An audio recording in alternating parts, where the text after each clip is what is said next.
Assalamualaikum warahmatullahi wabarakatuh. Bismillahirrahmanirrahim. Alhamdulillahirabbil alamin. Wassalatu wassalamu ala asyrafil anbiya'i wal mursalin.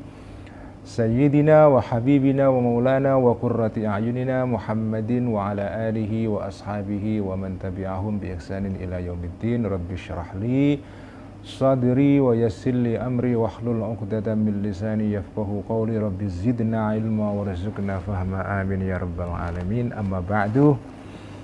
Para santri Ikhya online yang saya cintai, mari kita membaca kitab Ikhya lagi seperti biasa pada setiap malam Jumat. Malam hari ini secara khusus kita akan meniatkan ngaji Ikhya atau membaca kitab Ikhya ini sebagai tawassul, sebagai lantaran doa kita kepada Allah Subhanahu wa taala. Semoga teman-teman saya dan teman-teman kita, terutama Mas Marzuki Wahid dan istri Mbak Nurul, Mas Fakih Abdul Qadir, Mas Suaidi, dan juga adik saya sendiri beserta suaminya yang sekarang semuanya sedang dicoba oleh Allah terkena COVID ya. Semoga lekas disembuhkan oleh Allah Subhanahu wa taala, dan pondok-pondok yang santri-santrinya saat ini sedang juga terkena COVID juga semoga segera disembuhkan, dan semoga pondok-pondok kita diselamatkan, terutama para kiai-kiai kita diselamatkan oleh Allah wasilah melalui pembacaan kitab Ikhya pada malam hari ini. Dan juga kita akan membaca Al-Fatihah seperti biasa, kita hadiahkan kepada Sahibul Ikhya Hujjatul Islam Abi Hamid Al-Ghazali qaddasallahu sirrah. Dan juga pembacaan Al-Fatihah ini kita hadiahkan kepada, secara khusus kepada ayahnya teman kita, teman saya Mbak Susi Ifati yang meninggal kira-kira seminggu yang lalu ya. Semoga kuburnya dilapangkan oleh Allah Subhanahu wa taala. Ila ruhi nabiyina wa syafiina Muhammadin sallallahu alaihi wasallam wa ila arwahil anbiya'i wal mursalin wa ila arwahil awliya'i wasyuhada'i wassalihin, khususan ila ruhi sultanil awliya Asy-Syaikh Abdul Qadir Al-Jilani, wa khususan ila ruhi Sayyidi Ta'ifa Al-Junaid Al-Baghdadi, wa ila arwahi awliya'illahi ta'ala ashabi turuqil mu'tabarah, wa ila arwahi awliya'i ardi Jawa, wa ila ruhi waliyillah jaddina Mbah Ahmad Mutamakin qaddasallahu sirrah wa nawwara dharah, qaddasallahu asrarahum wa nawwara dharaihum wa adana barakatihim wa nafa'ana bi ulumihim, ila arwahi al-ulama'i wal muallifin wal musannifin, khususan muallifa sahibi muallifa kitab Ihya Ulumuddin Hujjatul Islam Abi Hamid Al-Ghazali qaddasallahu sirrah wa nawwara dharaihah wa adana barakatihim wa nafa'ana bi ulumih, wa ila arwahi ulama'ina wa masyayikhina wa masyayikhi masyayikhina,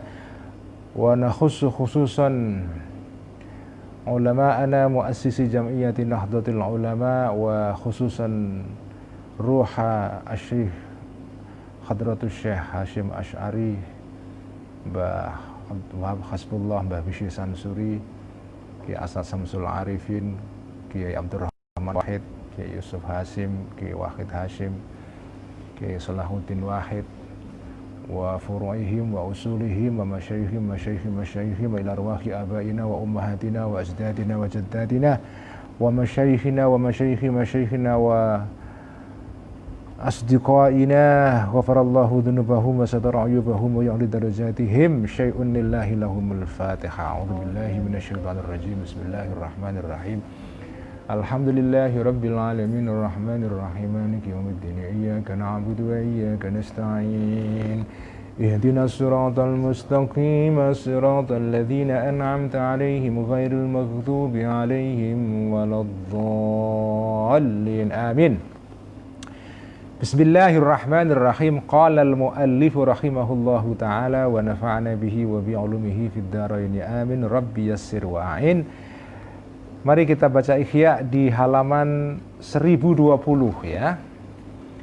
kita masih membahas mengenai afatul lisan, ya, cobaan-cobaan, godaan dan jebakan mulut manusia, dan jebakan atau cobaan dan penyakit mulut manusia yang sedang kita bahas beberapa pertemuan terakhir ini, yaitu jebakan yang berupa guyon, ya.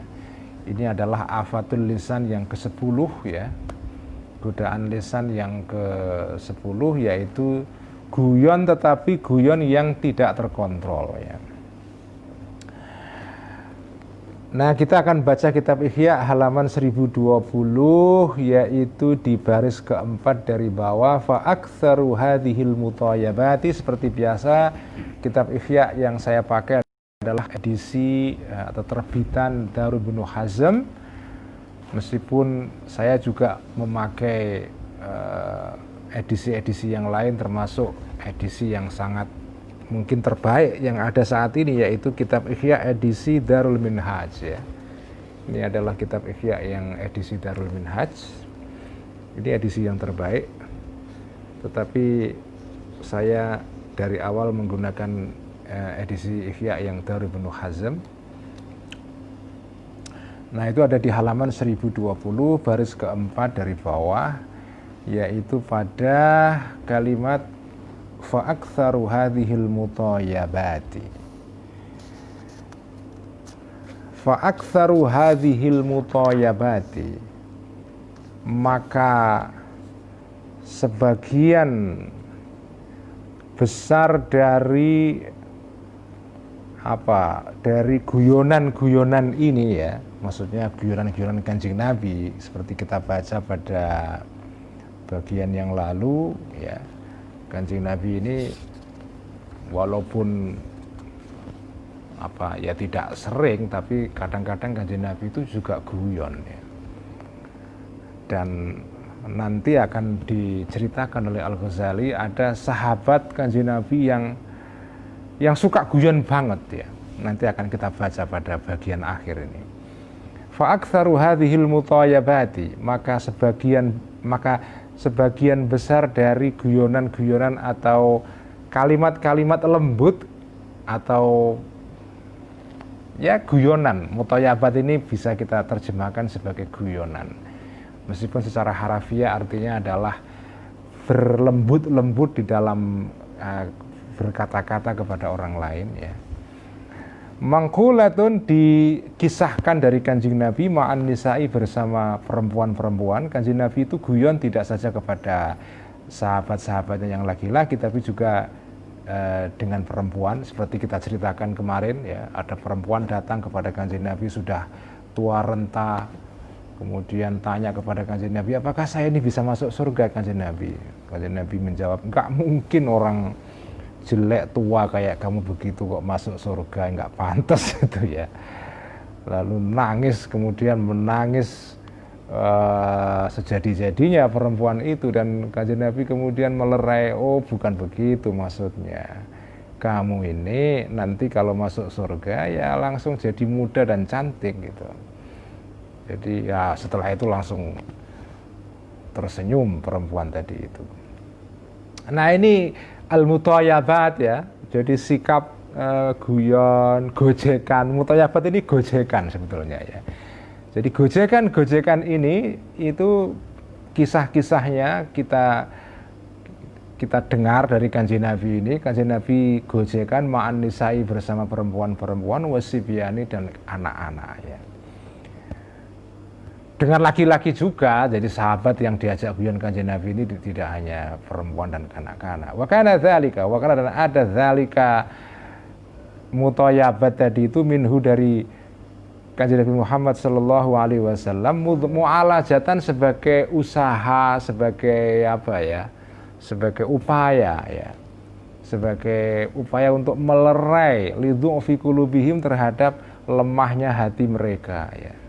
Jadi kalau mereka anak-anak perempuan itu secara emosional lebih rentan, ya. Jadi Kanjeng Nabi sengaja mengajak guyon mereka ini. Min ghairi mailin, tanpa condong, ila hazlin, kepada guyon yang berlebihan. Jadi ada mutayyabat, ada hazl. Hazel itu kira-kira ya guyon yang sudah kebablasan. Mutayyabat itu gojekan biasa itu ya. Waqala, dan nah ini salah satu contohnya. Jadi ini menarik ya. Dalam bab ini Imam Ghazali itu kan mengajarkan bahwa guyon, gojekan itu salah satu godaan mulut. Artinya itu jebakan mulut, kita bisa terjatuh di situ. Jadi sebaiknya jangan guyon banyak-banyak. Guyon itu yang alan nuduri, ya, itu ajaran Al-Ghazali. Alan nuduri ya kadang-kadang itu. Tetapi dalam bab ini Imam Ghazali justru menceritakan banyak sekali kisah-kisah humornya Kanjeng Nabi. Ya. Jadi untuk menunjukkan, ini menarik buat saya karena bab ini mengenai soal warning atau memperingatkan supaya kita tidak terlalu banyak guyon ya, dan itu ajaran pokoknya kitab Ihya. Tapi di dalam bab ini ya juga diceritakan banyak sekali momen-momen guyonnya Kanjeng Nabi. Ya, banyak sekali itu. Nah, salah satunya ini, waqala, dan berkata Kanjeng Nabi Shallallahu Alaihi Wasallam merotan pada suatu kali ili Suhaibin kepada sahabat Suhaib ya. Sahabat Suhaib ini sahabat yang unik ya, karena termasuk yang masuk Islam pada periode Mekah ya. Dan asalnya itu dari ya, dia ini sebetulnya keturunan Arab tapi pernah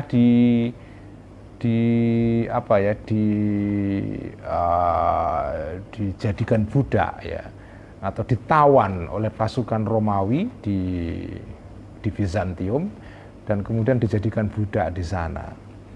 Dan kemudian dia melarikan diri dan datang ke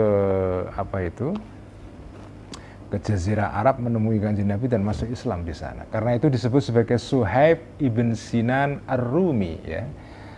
Sahabat Suhaib yang berasal dari Rum, dari Romawi, dari Bizantium ya. Nah, Kanjeng Nabi ini pernah berkata kepada Suhaib ya, wabi, dan pada Suhaib ini Ramadan ada matanya itu yang satu itu ya agak baur, agak kurang jelas penglihatannya. Ramadan rabun ya. Wabi, dan pada sahabat Suhaib ini Ramadan ada kerabunan. Wahua, dalam keadaan Suhaib yakulu, makan Suhaib tamron, kurma. Makan kurma pada suatu kali Kanjeng Nabi lihat, kemudian Kanjeng Nabi berkata, atakulu tamra wa anta ramidun. Atakulu, apakah bisa makan kamu atamro, kurma, wa anta, sementara kamu ramidun, itu rabun. Kamu itu kok bisa makan kurma padahal mata kamu yang satu itu rabun itu. Nanti kalau keliru nggak bisa ngambil bagaimana gitu ya. Kok bisa kamu jemput itu kurma itu. Kurma kan kecil ya. Dia rabun satu mata ya. Kamu bisa itu kamu ngambil kurma itu. Faqala, maka berkata sahabat Suhaib tahu Kanjeng Nabi sedang guyon, mengatakan begitu sedang guyon. Nah, dia juga menjawabnya agak selengean juga, agak guyon juga. Innama akulu bisyikil akhiri ya. Innama akulu, sesungguhnya makan aku Kanjeng Nabi, makan kurma ini bisyiki dengan dengan separuh mataku al-akhari yang lain, ya Rasulullah, wahai Rasulullah. Saya makan, memang mataku rabun satu, tapi yang satu masih normal. Jadi saya menggunakan mata yang satunya. Fatabassama, maka tersenyum Rasulullah Sallallahu Alaihi Wasallam. Ya lucu kan? Jadi kamu bisa makan kurma itu? Kamu kan rabun. Enggak, Kanjeng Nabi bisa, yang satu saya makan pakai yang satunya.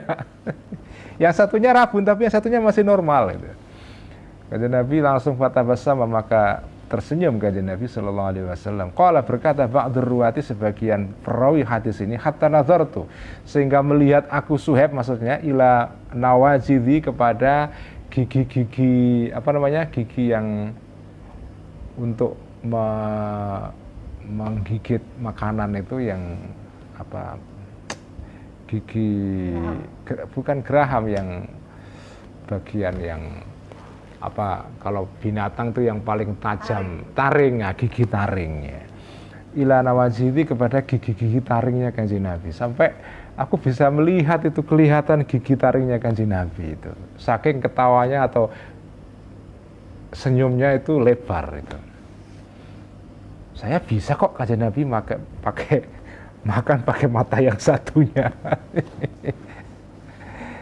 Jadi ya Kanjeng Nabi ya guyon aja itu. Makanya selalu dalam bagian ngaji bagian ini selalu saya tekankan, Kanjeng Nabi itu tidak seperti yang dibayangkan banyak orang, seolah-olah galak. Dan ya kalau Kanjeng Nabi butuh galak ya galak, kalau saatnya galak, tapi saatnya guyon ya guyon gitu ya. Ya manusia normal, Kanjeng Nabi itu manusia, tentu saja manusia yang sempurna ya.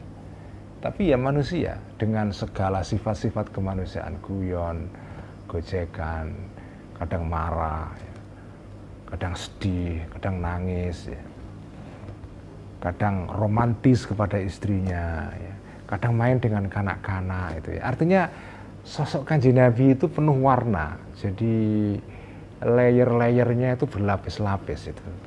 Kanjeng Nabi bukan manusia atau sosok manusia yang hanya hitam putih itu sosoknya itu. Sosoknya itu penuh dengan warna. Dan saya kira menarik ya, menarik. Karena itu sahabat-sahabat itu seneng ngobrol di rumah Kanjeng Nabi itu. Cangkruan ngobrol dengan Kanjeng Nabi itu suka banget. Sampai diingatkan oleh Quran dalam surat Al-Ahzab itu. Kamu kalau jagong di rumah Kanjeng Nabi udah dikasih makan, ya pulanglah, jangan nyangkruk di situ sampai berjam-jam ngobrol, rokok, ngopi, ya jangan. Ya saatnya selesai pulang gitu ya. Artinya apa? Kisah ini itu kan menunjukkan Kanjeng Nabi ini sosok yang mengasyikkan sebagai manusia untuk diajak bicara, ngobrol ya. Nah, ini masih banyak kisah-kisah tentang humornya Kanjeng Nabi ini. Waruwiya, dan dikisahkan anna Khawwat bin Jubair, sesungguhnya sahabat ini ya, Khawwat ibn Jubair Al-Ansari ya. Ini sahabat yang apa ya, lucu ini ya. Ini kisahnya lucu sekali ini. Karena ini Khawwat ini sahabat muda ya, masih muda ini. Muda dan sebelum masuk Islam itu kisahnya ya, dia punya gebetan ya, punya pacar lah kira gitu ya, punya pacar itu. Waktu di Mekah ini ya, begitu hijrah ke Madinah Kanjeng Nabi, kemudian Khawwat ikut dan sudah masuk Islam ya. Pada suatu saat pacarnya yang dulu itu waktu di Mekah itu tahu ada apa, datang ke Madinah dan dia lihat itu, dia buntuti. Nah, ini kisahnya Khawwat ibn Jubair ini ya. Ini kisah yang lucu tapi juga agak apa ya, agak ada bau romansnya itu. Karena ada Khawwat ini jalisan suatu hari duduk ilaniswatin bersama perempuan-perempuan ya. Mim Bani Ka'bin, dari Bani Ka'ab. Bitori Kimakata, di jalan menuju ke Mekah itu. Bitori Kimakata di jalan menuju Mekah. Fotolah ada di antara salah satu perempuan ini ada mantan pacar dia ya. Nah, dia duduk bersama mereka. Dalam hadis yang lain diceritakan bahwa kisah lengkapnya sebetulnya lebih lucu lagi. Jadi Khawwat bin Jubair ini ketika melihat mantan pacarnya ini berjalan bareng-bareng bersama perempuan yang lain dari Bani Ka'ab ya. Kemudian dia kemudian membuntuti mereka. Dia turun dari mana? Dari untanya, kemudian dia ambil kain, kemudian masih muda dia ini, mungkin saja juga belum tumbuh jenggot atau cambangnya ya, dan dia kemudian ngambil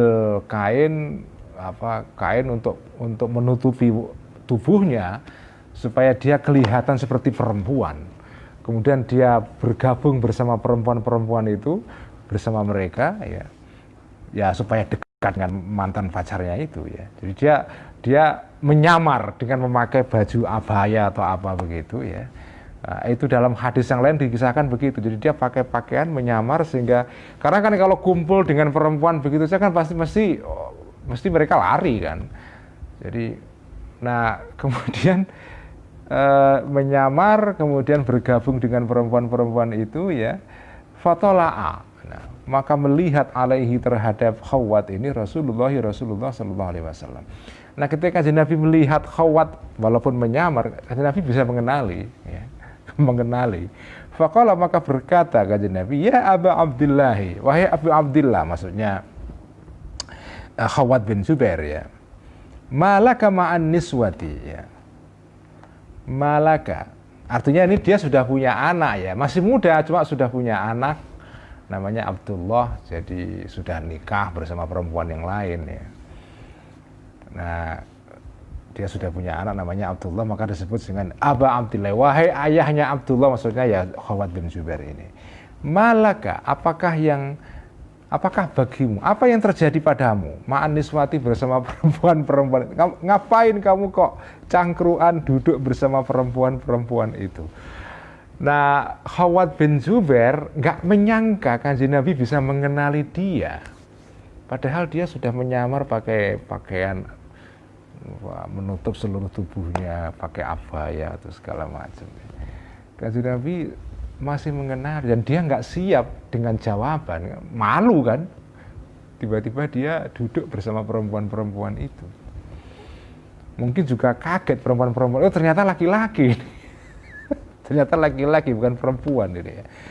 Nah, dia nggak siap dengan jawaban itu. Akhirnya jawabnya sekenanya saja. Faqala, maka berkata Khawwat bin Zubair ini, yaftilna dhafiran li jamalin li syarudin ya.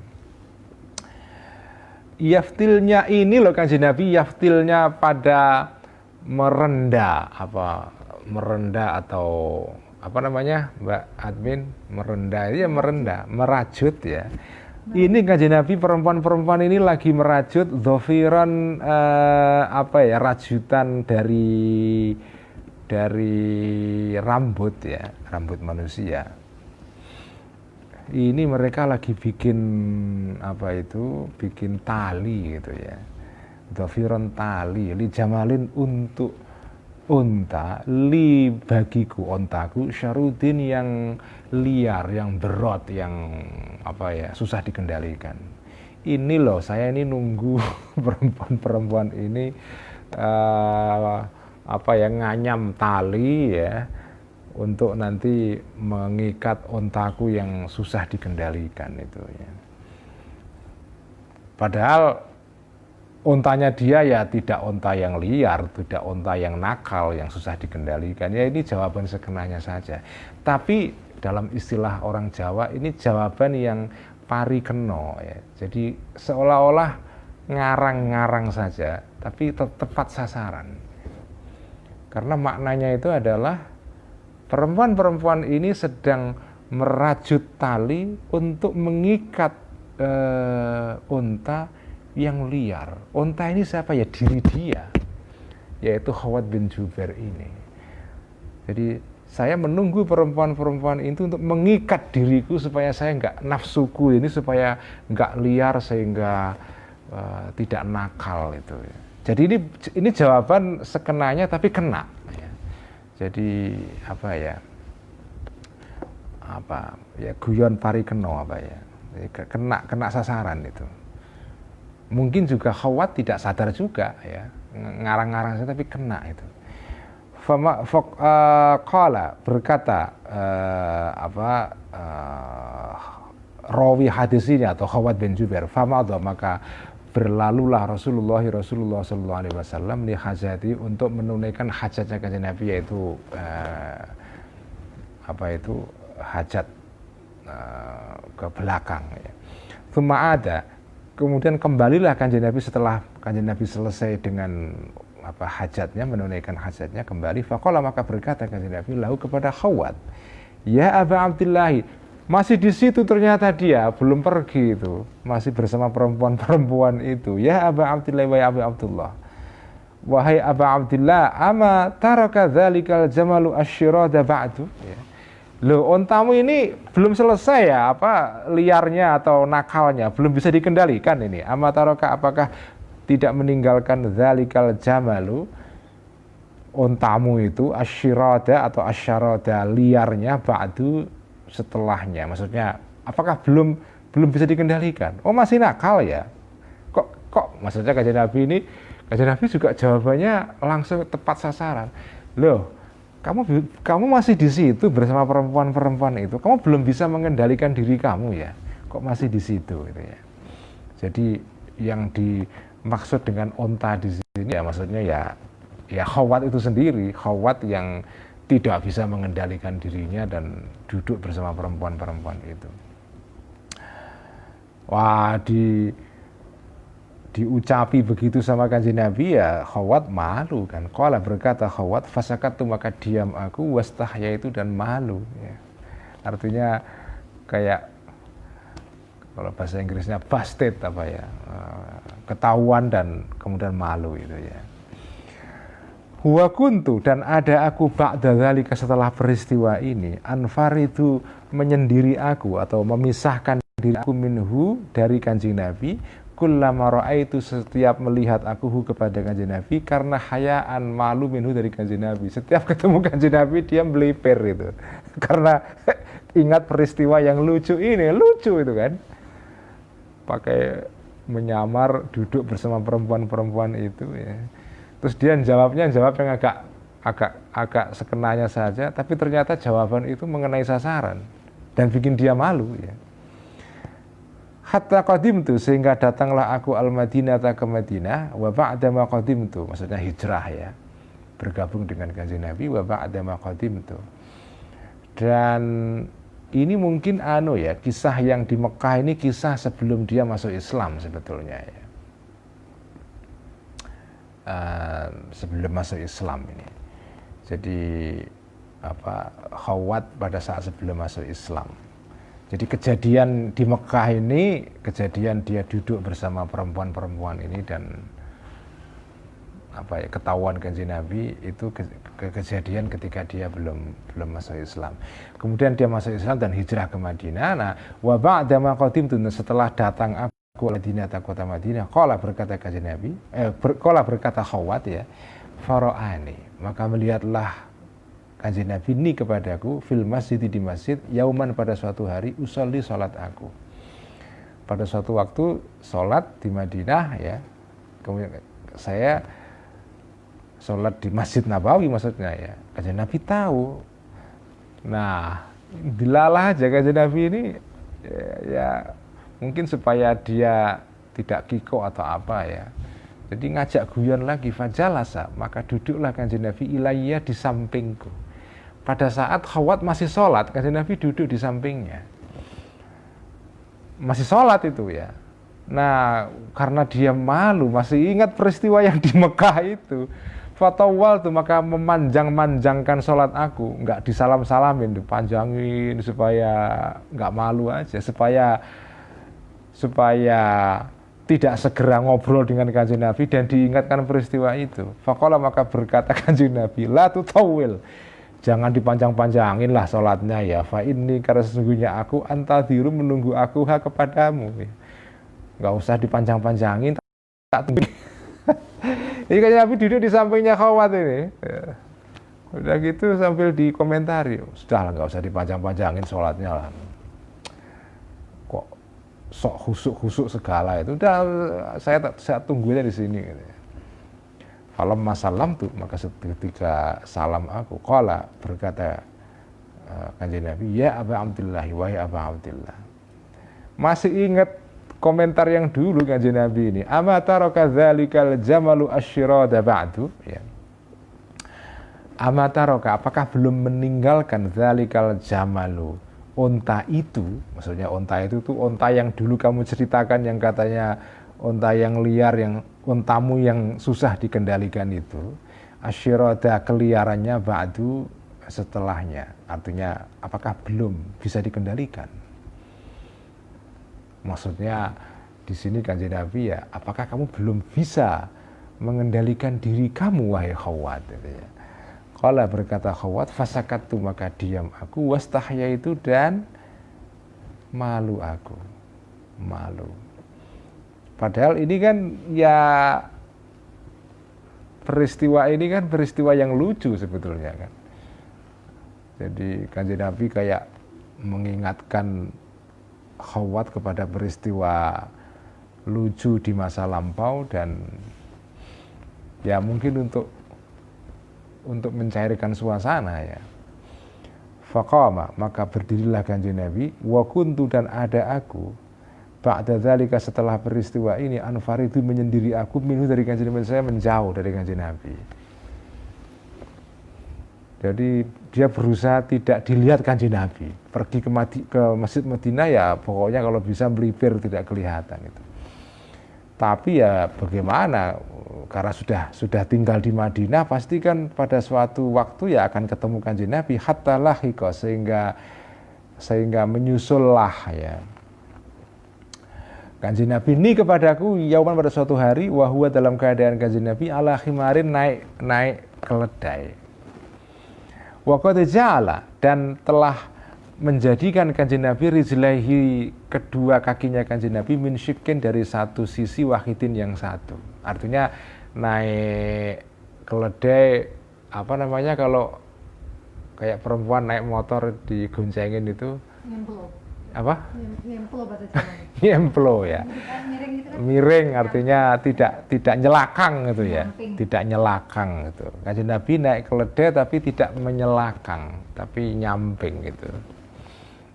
Ya biasa kan, kalau naik onta tidak biasanya tidak nyamping, tapi selalu nyelakang ya. Tapi kalau naik keledai, karena keledai itu binatang yang kecil ya. Jadi kadang-kadang tidak nyelakang, tapi naiknya itu dinaiki dengan kaki terjulur ke satu sisi saja. Faqala, maka berkata Kanjeng Nabi, Aba Abdillahi, wahai Aba Abdillah, maksudnya Khawwat bin Jubair, amma taraka dzalikal jamalu syarada ba'du. Diulang lagi pertanyaannya, gimana, untamu masih nakal ya? Gimana, untamu masih nakal? Jadi kayak digodain ini ya. Jadi Khawwat bin Jubair digodain Kanjeng Nabi. Gimana untanya masih masih nakal?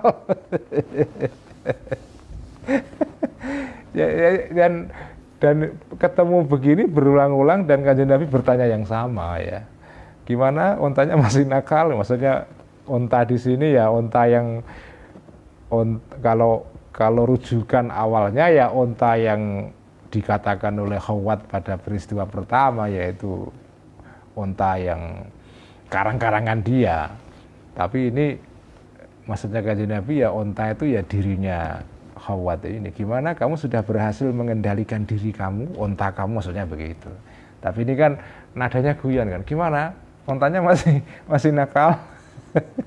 Fakultu, maka berkata aku, walladzi ba'atsaka bil haqqi. Artinya setelah ditanya begini berkali-kali, Khawwat nyadar, oh mungkin Kanjeng Nabi itu yang dimaksud onta ini bukan onta yang dulu dia katakan itu, onta nakal, maksudnya onta dia. Padahal onta dia nggak nakal pada dasarnya, onta yang beneran ya, bukan onta perlambang, tapi ontanya dia sebetulnya bukan nakal itu ya. Tapi setelah Kanjeng Nabi nanya terus menerus dengan pertanyaan yang sama, dia akhirnya paham. Maksudnya Kanjeng Nabi ini mungkin pasemon ya. Unta di sini jangan-jangan maksudnya itu ya aku. Kamu ini gimana? Sudah berhasil menguasai syahwatmu atau belum itu ya. Walladzi ba'atsaka bil haqqi, walladzi Tuhan ba'atha yang mengutus alladzika kepada engkau wahai kanjeng Nabi bil haqqi dengan membawa kebenaran. Ini ungkapan untuk apa ya,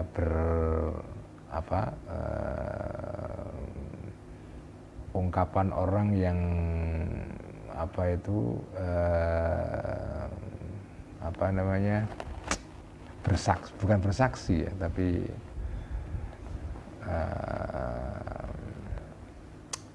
apa yamin itu apa, yaminun itu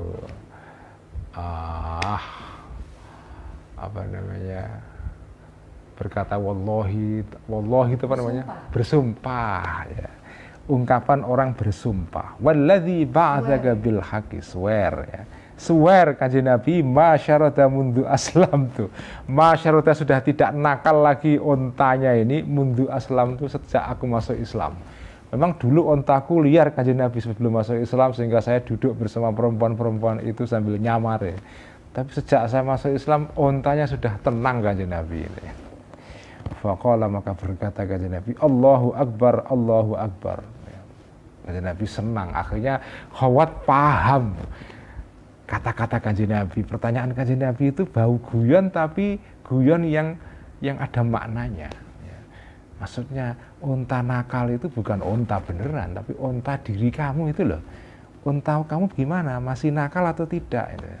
Semula belum paham, Khawat dikira ini guyon ya, makanya dia malu karena ingat peristiwa dulu itu. Kemudian lama-lama dia paham, oh maksudnya kamu ini sudah sadar belum gitu ya, unta kamu sudah bisa dikendalikan belum? Udah kanjeng Nabi, sejak saya masuk Islam untanya sudah terkendalikan. Kanjeng Nabi senang, Allahu Akbar, Allahu Akbar, Allahumma hdi Aba Abdillahi, Allahumma wa ya Allah ihdi, tunjukkanlah Aba Abdillahi kepada Abu Abdillah, yaitu Khawat bin Jubair ini ya. Qala, berkata rawi hadis ini, fahasuna islamuhu wa hadahullahu ta'ala. Fahasuna, maka menjadi baiklah islamuhu, Islamnya Khawat bin Jubair ini, wahada, dan menunjukkan kepada Khawat Allah Ta'ala. Inilah contoh guyonnya kanjeng Nabi ya.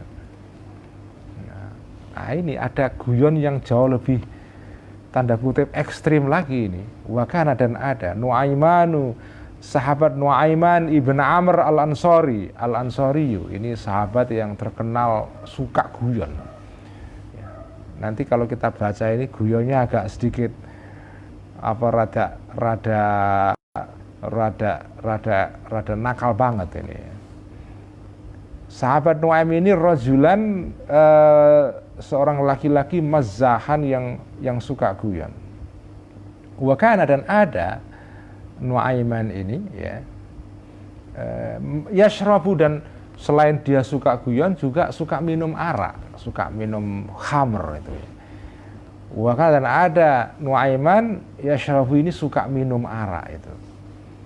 Fayu'ta, maka didatangkanlah, maka dibawalah bihi, dengan Nu'man ini, ilan Nabi, kepada kanjeng Nabi sallallahu alaihi wasallam. Fayadribu, maka memukullah kanjeng Nabi kepada Nu'man bina alihi, dengan sendalnya kanjeng Nabi. Maksudnya ditakzir, dihukum ya, dengan cara dipukul dengan sendal itu ya. Wa ya'muru, dan memerintahkan kanjeng Nabi ashabahu, kepada sahabat-sahabatnya kanjeng Nabi untuk ikut memukul dia supaya kapok, enggak minum-minum lagi itu ya. Fayadribuna, maka memukullah, rame-rame memukul para sahabat-sahabat ini kepada Nu'aiman bini alihim, dengan sendal-sendalnya para sahabat ini. Falamma kathura, maka ya ini mungkin ya ketika zaman kanjeng Nabi itu kan had atau hukuman untuk orang yang minum arak itu kan tidak ada hukuman yang pasti ya. Hukuman orang yang minum arak itu dicambuk sampai 80 kali itu kan, itu berdasarkan ijtihadnya Sayyidina Ali belakangan. Pada zaman kanjeng Nabi itu tidak ada hukuman yang pasti, dan di Quran juga tidak ada hukuman atau had yang spesifik untuk orang yang minum arak itu ya, nggak ada. Meskipun diharamkan ya, jelas khamar itu diharamkan di Quran, dan peristiwa ini terjadi ya setelah turun ayat yang mengharamkan minum arak ya. Tetapi karena di Quran tidak ada hukuman yang spesifik untuk minum arak, karena ada kan banyak tindakan-tindakan yang masuk kategori dosa ya, tapi tidak ada hukuman spesifiknya ya, kan nggak ada itu. Nah, ya ini minum arak ini tidak ada hukuman pasti ya, tidak ada hukuman yang fix ya. Ya hukumannya ya ini berupa takzir ini. Baru berdasarkan ijtihadnya Sayyidina Ali belakangan ya, berdasarkan penalaran yang seperti kias begitu, kemudian diambil kesimpulan bahwa orang yang minum arak itu dihukum dengan cara dicambuk sampai 80 kali. Karena alasan Sayyidina Ali, orang kalau minum arak itu biasanya akan mabuk, begitu dia mabuk ngomong sembarangan, dia bisa menuduh orang yang tidak berzina berlaku zina. Jadi orang minum arak dia bisa dihukum seperti orang yang menuduh orang berzina. Yaitu apa? Dihukum dengan cara dicambuk 80 kali. Jadi hukumannya, hadnya seperti haddul qadzaf ya. Hukuman orang yang menuduh orang lain berzina. Jadi Anda kan tidak boleh menuduh orang lain berzina tanpa saksi ya. Kalau Anda tidak bisa mendatangkan saksi ya, yang mendukung tuduhan kamu terkena hukuman yaitu dicambuk 80 kali. Nah, hukuman bagi orang yang minum arak itu dikiaskan oleh Sayyidina Ali dengan orang yang melakukan qadzaf itu atau menuduh orang lain berzina itu. Pada zaman Kanjeng Nabi ya ini hukumannya berupa takzir, pukuli dengan sendal itu ya. Falamma kathura, maka ketika menjadi banyak zalika pukulan-pukulan dengan sandal ini minhu dari Nuaiman ya, setelah sudah dipukul oleh banyak orang dan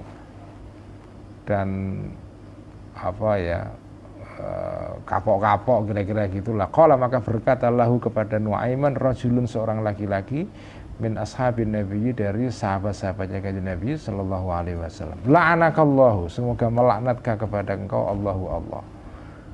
Terlaknat kamu. Saking marahnya orang ini ya kepada Nuaiman, ini orang kok sudah, dan Nuaiman ini wakana yashrabu itu artinya adalah tidak sekedar minum sekali. Memang dia peminum gitu ya. Jadi wakana yashrabu itu bukan berarti dia minum. Kalau minum itu kan sekali saja. Dia ini peminum ya.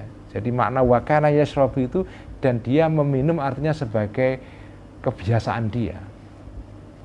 Orang ini ya, la'anakallah, kamu ini gimana sih kira-kira gitulah ya. Marah ini orang-orang ini.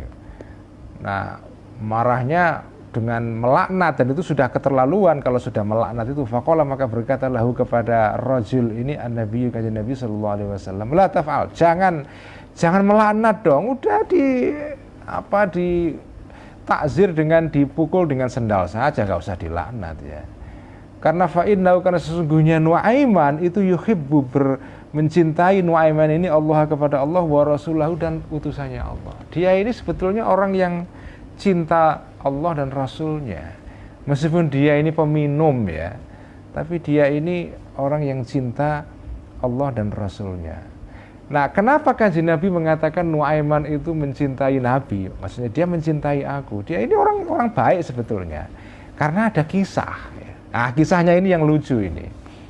Wakana, dan ada Nuaiman ini la yadkhulu, tidak masuk al-Madinah, kota Madinah. Dia tinggalnya, jadi setelah hijrah dari Mekah ke Madinah, setelah masuk Islam, dia tidak tinggal di kota Madinahnya, tapi di luar kota Madinah ya. Nah, setiap kali dia datang ke Madinah, wakal, dan ada la yadkhulu, tidak masuk Nuaiman ini al-Madinah, kepada kota Madinah ya. Atau wakala, dan ada Nuaiman ini layat khulu, wakala, dan ada, bisa juga dhamir syaat ini ya, wakala, dan ada keadaan berikut ini, layat khulu, tidak masuk al-Madinah, kita ke kota Madinah, rosalun ya. rosalun rombongan pedagang ya. Artinya jamaah ya, banyak orang, rosalun. Wala turfatun, dan tidak sesuatu yang baru. Jadi tidak, pokoknya begitu ada pedagang ke Madinah datang, mereka membawa barang-barang baru, illashtara, kecuali membeli Nuaiman ini minha dari Madinah ini, atau dari Turfah juga bisa ya. Tapi kalau berdasarkan riwayat dari hadis lain, minha ini lebih tepat dirujukkan kepada kota Madinah. Jadi Nuaiman ini punya kebiasaan yang lucu. Begitu ada pedagang, begitu hari pasaran, artinya hari orang datang ke pasar kota dan banyak berjualan gitu, mesti dia beli barang, ambil barang ya, ambil saja. Tsumma jaa, kemudian datanglah Nuaiman ini bihi, dengan barang yang dia beli ini, an-nabiyya, kepada kanjeng Nabi Muhammad sallallahu alaihi wasallam. Fayaqulu, maka berkatalah Nuaiman, ya Rasulullah, wahai Rasulullah, hadza, barang ini wahai kanjeng Nabi, qadishtara, itu telah membeli aku hu, kepada barang ini barang sudah saya beli kanjeng Nabi, wa ahdaitu, dan menghadiahkan aku hu, kepada barang ini, laka, kepada kamu. Monggo kanjeng Nabi ini kula aturi apalah, misalnya baju atau kain atau makanan misalnya. Pokoknya begitu hari pasaran begitu hari pasaran dia pasti ngambil barang dari pasar dan kemudian dihaturkan kepada kanjeng Nabi. Nah, sayangnya dia ngambil barang itu belum dibayar. Nah, ini yang lucu itu. Jadi dia belum dibayar barang itu, diaturkan kanjeng Nabi. Ya pasti yang punya barang kan nyari kan. Begitu dicari ternyata sudah diberikan oleh Nuaiman kepada kanjeng Nabi. Fa idza jaa, maka ketika datang sahibu yang punya barang itu, yatlubu, maka yatlubu dalam keadaan mencari sahibu ini Nuaiman, kepada Nuaiman, bithamanihi, dengan harganya barang itu, mau ditagih ya. Maka jaa, maka akan datanglah Nuaiman bi, dengan sahibuhu, ila Nabi, kepada kanjeng Nabi sallallahu alaihi wasallam. Kalau yang punya barang nyari dia dan ketemu ya, nagih nagih pembayarannya, maka Nuaiman ini pedagangnya dibawa kepada kanjeng Nabi itu. Wa qala, dan berkata Nuaiman, ya Rasulullah, wa Rasulullah, a'tihi thamana mata'ihi, a'ti, maka berilah kanjeng Nabi kepada Nuaiman thamana mata'ihi, harganya barangnya orang ini. Kanjeng Nabi, tadi saya ngambil barang belum saya bayar, ini mohon dibayar kanjeng Nabi. Fayaqulu, maka berkata kanjeng Nabi lahu, kepada Nuaiman, Rasulullah sallallahu alaihi wasallam. Loh, gimana sih? Katanya tadi kamu hadiahkan ke aku. Awalam tuhti, bukankah sudah menghadiahkan engkau kepada barang itu, lana, kepada aku? Katanya dia. Lah kok sekarang disuruh bayar saya? Ini kan kayak kalau santri agak bluboh ini ya, agak guyonnya agak keterlaluan ya. Bayangkan ada santri datang kepada kiainya bawa oleh-oleh, ternyata oleh-olehnya belum dibayar. Yang punya barangnya datang kepada kiai itu, suruh bayar gitu kan. Ya kan lucu itu. Fayaqulu, maka berkata Nuaiman, iya di kanjeng Nabi, ya Rasulullah wa Rasulullah, innahu, sesungguhnya keadaan berikut ini, damirsaan, wallahi, demi Allah, kanjeng Nabi ini demi Allah, lam yakun, tidak ada indi padaku, samanuhu, harganya barang itu. Saya nggak punya uang ya, gimana kanjeng Nabi? Tetapi wa ahbabtu, dan suka aku, antakula, untuk memakan engkau panjenengan hu, kepada barang itu. Tapi saya tuh kepengin kanjeng Nabi makan ini, makanan enak ini. Dan saya kepingin kanjeng Nabi memakan makanan ini, jadi saya hadiahkan. Tapi saya nggak punya uang. Ini kan kurang ajar ini kan. Tapi ini bukan kurang ajar, ini kecintaan. Makanya kanjeng Nabi mengatakan, tadi setelah dipukuli, ditakzir karena dia peminum itu ya. Kemudian ada yang keterlaluan, marahnya sampai melaknat dia. Oh jangan dilaknat, ini orang baik ini. Contohnya ya ini, pokoknya kalau hari di Madinah lagi hari pasar itu, pasti beli barang, makanan, bawa kepada Kanjeng Nabi, belum dibayar barangnya. Dan itu terjadi berkali-kali. Jadi kalau kita baca tadi redaksinya itu, wa kana la yadkhulul madinata illa rasulun wala turfatun illa astarabina, artinya ini kejadian tidak hanya sekali dua kali, berkali-kali ya. Pokoknya kalau ada makanan yang dia anggap Kanjeng Nabi suka, dia ambil aja dari pasar, bawa kepada Kanjeng Nabi. Nanti kalau yang punya nyari dia suruh bayar, orangnya dibawa kepada Kanjeng Nabi. Nih Kanjeng Nabi, monggo dibayar nih makanan tadi belum saya bayar. Ya Kanjeng Nabi ya gimana mau nolak, ya dibayar terpaksa kan. Atau mungkin pada kali waktu juga yang punya barang ini penjualnya menggratiskan kepada Kanjeng Nabi. Fayat haku, maka tertawalah an-nabiyyu Kanjeng Nabi sallallahu alaihi wasallam wa ya'muru, dan memerintahkan Kanjeng Nabi li sahibihi, kepada kepada yang punya barang tadi itu, bisa manihi, dengan harganya barang itu ya. Ini contoh, ini sahabat Nuaiman ini lucu banget ini, lucu sekali.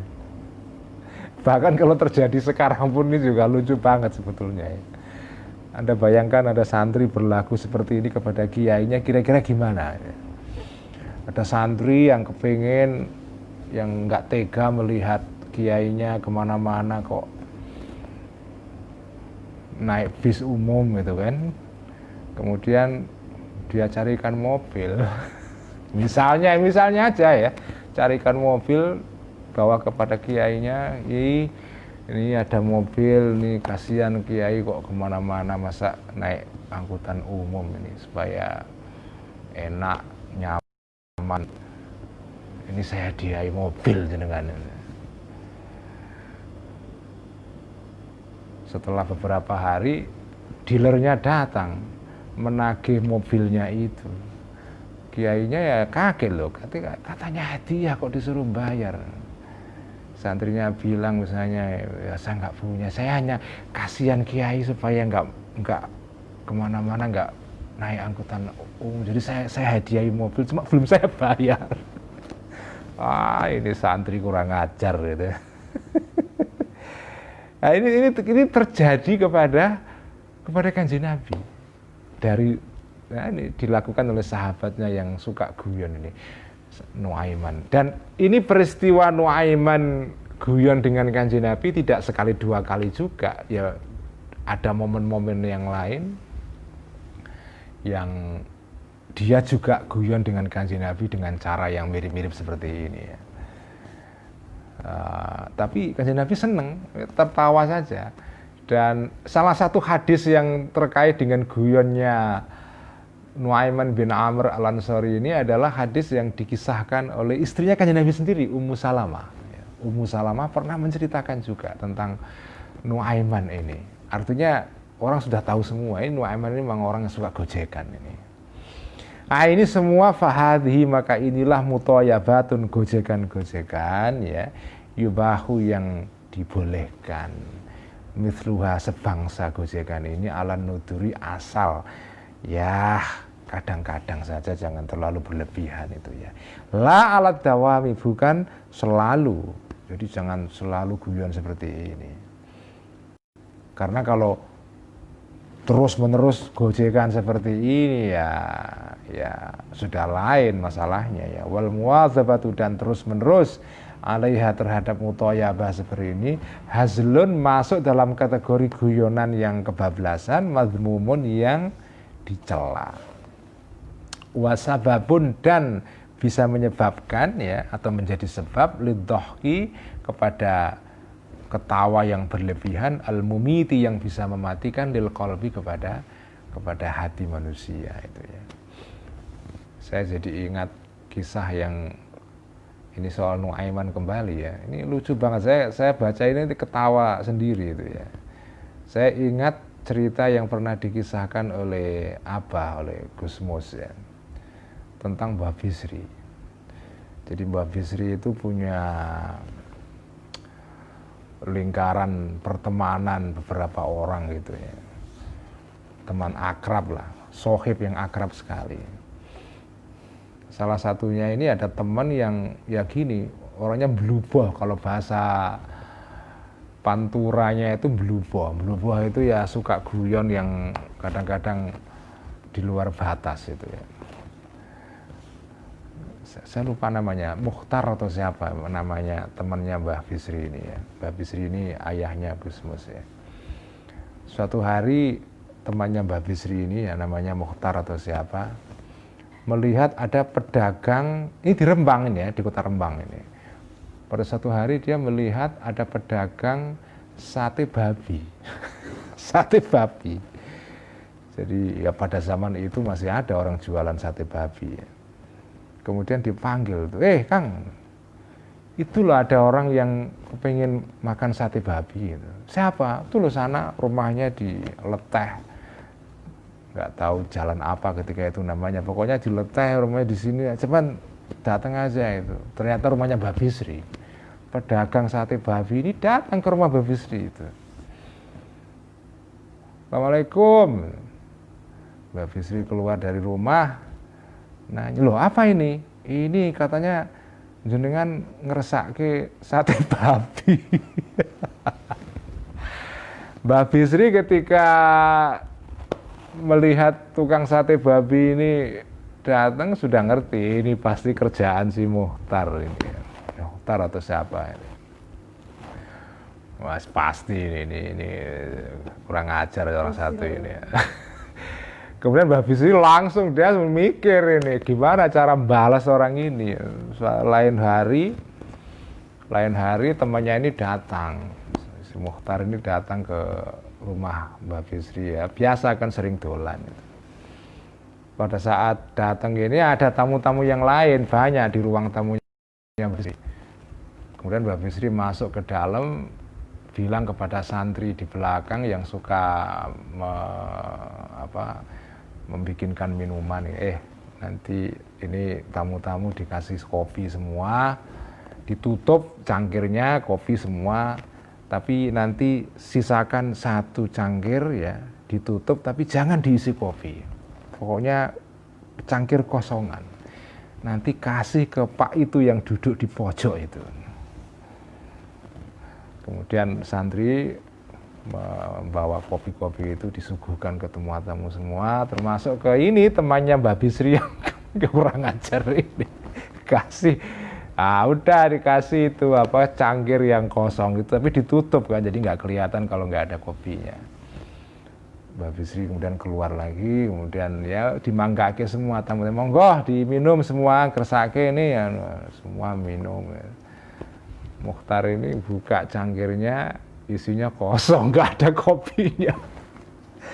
Tapi karena khawatir malu dengan tamu-tamu yang lain, dia pura-pura minum itu cangkirnya, itu diminum seolah-olah wah nikmat sekali kopinya.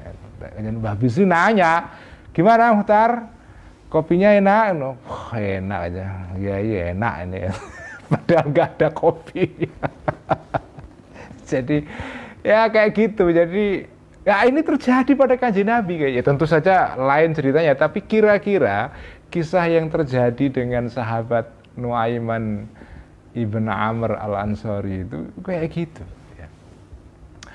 Ini semua menggambar, menurut saya menarik sekali, menggambarkan betapa manusiawinya Kanjeng Nabi itu ya.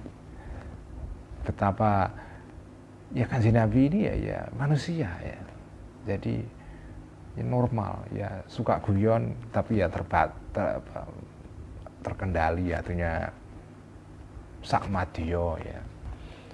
Ya kadang mendengarkan musik, melihat tontonan orang menari ya. Pada saat ada hari-hari raya, Kanjeng Nabi malah membawa istrinya Siti Aisyah yang masih muda sekali itu, bawa menonton tari Azins ya, orang-orang hitam dari Afrika itu kan, orang-orang Afrika kan memang itu kan manusia penari, orang-orang Afrika itu ya.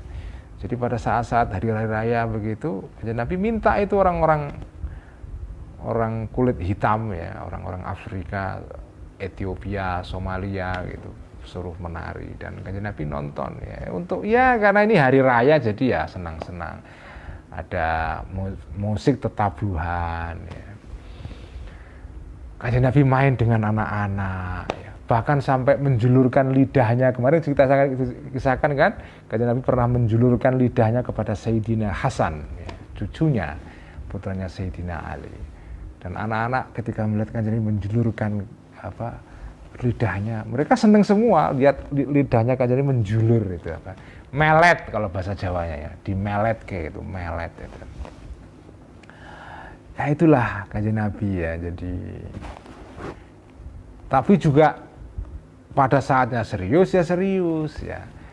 Pada saatnya beliau menjadi panglima perang ya perang. Pada saat beliau menjadi seorang kepala negara ya kepala negara. Jadi Kanjeng Nabi ini melakukan banyak fungsi secara simultan, secara serentak ya. Dan itu dilakukan dengan cara yang alamiah, tidak dibuat-buat. Ya begitulah Kanjeng Nabi itu. Begitulah kepribadian Kanjeng Nabi. Orangnya asyik ya, tapi juga seorang yang juga bisa serius ya. Guyon bisa, serius bisa gitu ya. Saya kira ngaji Ihya malam ini cukup sekian ya.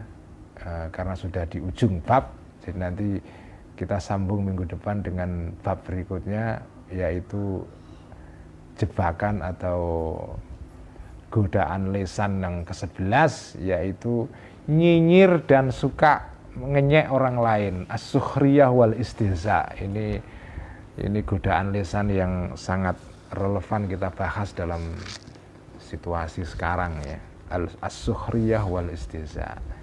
Sekian ngaji Ihya, semoga kita dapat berkah dan manfaat dari kitab ini. Dan sekali lagi ngaji malam ini kita niatkan tawassul melalui kitab Ihya dan Imam Ghazali. Semoga teman-teman kita yang sedang terkena COVID ya, teman-teman saya termasuk adik saya dan suaminya masih dalam proses penyembuhan, dan juga santri-santrinya adik saya di Pati sana beberapa juga terkena COVID, semoga disembuhkan wasilah melalui Imam Ghazali dan kitab Ihya pada malam hari ini. Mari kita tutup dengan bacaan sholawat tibbil qulub. Allahumma salli ala sayyidina Muhammadin tibbil qulubi wa dawaiha وعافية الأبدان وشفائها ونور الأبصار وضيائها وعلى آله وصحبه وسلم. اللهم صل على سيدنا محمد طب القلوب ودوائها وعافية الأبدان وشفائها ونور الأبصار وضيائها وعلى آله وصحبه وسلم. اللهم صل على سيدنا محمد طب القلوب ودوائها وعافية الأبدان وشفائها ونور الأبصار وضيائها وعلى آله وصحبه وسلم. Sekian, wassalamualaikum warahmatullahi wabarakatuh. Waalaikumsalam.